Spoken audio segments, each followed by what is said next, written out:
আচ্ছা ভাই, আপনারা যে এখানে আলু ক্ষেত করছেন এগুলা কিভাবে করেন একটু আমাদেরকে। ভাই এগুলো আলু ক্ষেত করি আমরা, মনে হন আপনার আলু কিনে আইন না, আলু কিনে আইন না আমরা লাগাই। তো এবার আলুর বীজের দাম বেশি, সারের দাম বেশি, সার বিষ ওষুধের দাম বেশি দিকে আমরা কিনে এনে লাগাইছি। তো এবার আলুর চাহিদাটা যে মিলে কম, আলুটা মনে হন আপনার আলুর দামটা এবার অনেক অনেক দাম কম। তো আলুর দাম যদি কম তো আমরা গৃহস্থরা একটু খুবই হাফ মার্ডার হয়ে যাবে, কি লিগা সারের দামে আর আলুর দামে তেমন তো না। এবার আলুর দামই খুব কমতে যাইতেছে, এবার আলুর বাজারটা একটু কমই। তো যখন আপনারা ফার্স্ট টাইম মানে শুরু থেকে লাগাইছেন, হ্যাঁ, তখন আপনাদের এটা মানে কিরকম দাম দিয়ে কিনেছেন? এরকম 40 কেজি আলু কিন্তু 5,200 টাকা করে। 40 কেজি আলু 5,200 টাকা বীজ কিনে আলু রুইছি। এখন আলুর কেজি 4 কেজি 100 টাকা। তা তো আমরা আলুর তো দাম তো যখন কমে যায়, তো আবার আমরা যখন আলুটা মতন আলুর দাম যদি কমে যায়, তো যদি 20 টাকা কেজি আমগনে একটা আলুর গাছের ভিতরে 13 টাকা করে খরচ হয়ে যেতেছে। আমরা হিসাব করে দেখছি। তো আপনারা কি আশা করতেছেন যে আপনাদের কোনো কি লাভবান হতে না না পারবেন না, কিনা? এবার আলু লাভবান হবো না। এবার আলু লাভবান হবো না। এবার আলু খুবই এই সমস্যা হবে। এবার আলু খুবই মানুষের লস পড়বে। এবার যারা যারা আলু করছে, এবার আলু খুবই লস লস হইব। ওহো, তো এটা আপনাদের একটা মানে দুঃখের বিষয়।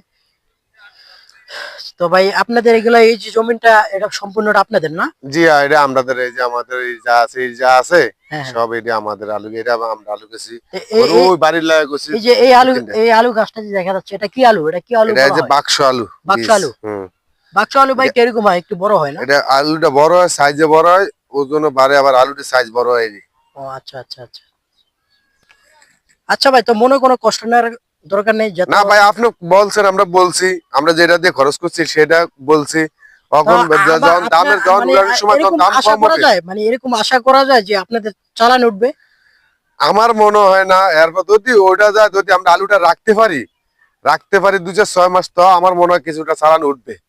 কিন্তু যদি আমরা আলুটা যদি স্টক করে ফালে রাখি, হ্যাঁ তো হ্যাঁ। আগে চালান, আর যদি আলুটা বেচ স্টক চালাই করে ফেলে প্রথম রাখলে চালান তো আমরা এটা আপনাদের কি ঘরে রাখতে হবে না কোল্ড স্টোরে? কোলেস্ট্রল রাখতে হবে। কোলেস্ট্রল রেখে আমরা আলুর স্টক যদি অন্তত চালান যদি ওখানে আমরা তো কোল্ড সারের স্টোর বেশি রাখতে দিয়ে গেলে দিতাম। কোল্ড স্টোরে ওখানেও বেড দিতে হবে। এখানে তো আমরা দিতে হবে প্রতি বস্তা আমরা 350 টাকা করে দিতে হবে, 300 টাকা করে এটা দিতে হবে। কিভাবে নেয় মাসে? এটা পুরা 6 মাসের ভাড়া।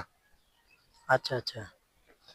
আচ্ছা, আশা করি যেমন আপনাদের চালান উঠে কিছু লাভবান হতে পারেন, যেহেতু এত কষ্ট করে আপনারা ফসল করেছেন।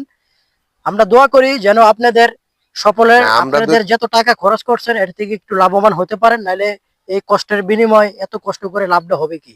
আশা যদি করি যেন সম্পূর্ণ দামটা পান আপনারা। যদি আল্লাহ দিয়ে যায়, তাহলে আমাকে আল্লাহ যদি লাভবান যদি করতে পারি, আল্লাহ যদি দিয়ে যায় তাহলে লাভ হয় আর কি।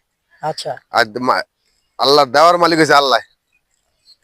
তো ফেসবুক বন্ধুরা, আপনারা ভাইয়ের কথাটি শুনছেন। এখন ওনারা যেই দাম দিয়ে আলু রয়েছে, এখন বর্তমানে আলু বেচতে গেলে ওরকম দাম পাইবে না। ওনারা মানে এরকমই আশা করতেছে যে হয়তো ওনারা লস হয়ে যাবে ওনাদের। তো আশা করি লস হবে না ওনাদের, যাতে ওনাদের চালানটা উঠে কিছু লাভবান হতে পারে। তো দর্শক, আজকের ভিডিওটি এই পর্যন্তই। ভিডিওটি কেমন হয়েছে জানাবেন। আশা করি আপনাদের ভিডিওটি ভালো লাগবে। যদি ভিডিওটি ভালো লাগে থাকে তো আমাকে লাইক কমেন্ট শেয়ার করবেন, আমার পাশে থাকবেন। তো ভালো থাকবেন। আল্লাহ হাফেজ।